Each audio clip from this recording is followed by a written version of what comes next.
Much is said in the book about concepts because concepts are to art what particles are to physics. Concepts transcend language, but language is necessary to translate concepts. The limits of language can misrepresent, mistranslate, and obfuscate concepts both accidentally and deliberately. Figure 17 shows the cycle of concept development in two parts. 17a is the recurring loop, and 17b is the progressive or regressive result shown in columns per cycle. In both figures, generic concepts are represented by jigsaw puzzle pieces.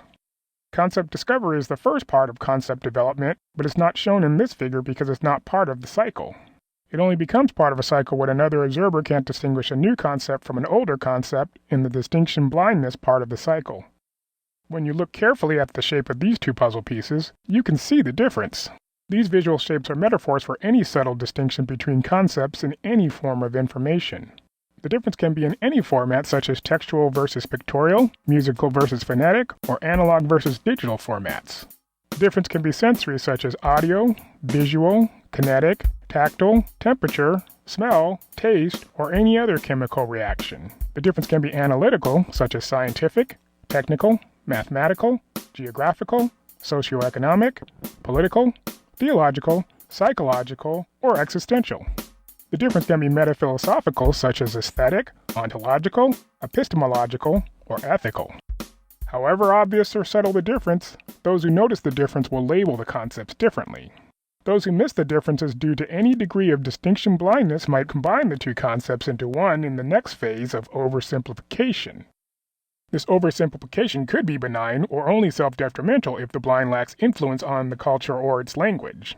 Otherwise, this is where you get redundant synonyms and contradictory definitions of the same concepts. But it could be worse. It could lead to the third phase in the cycle, concept burial.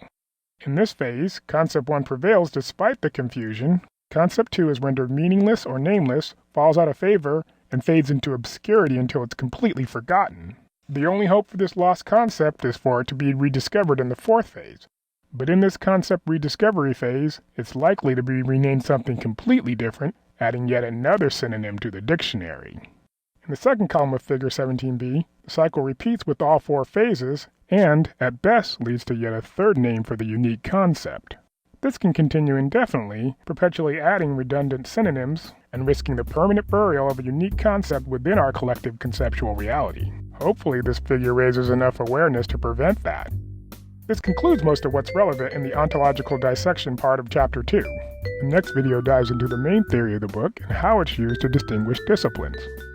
Please leave constructive feedback in the comments, and thanks for watching.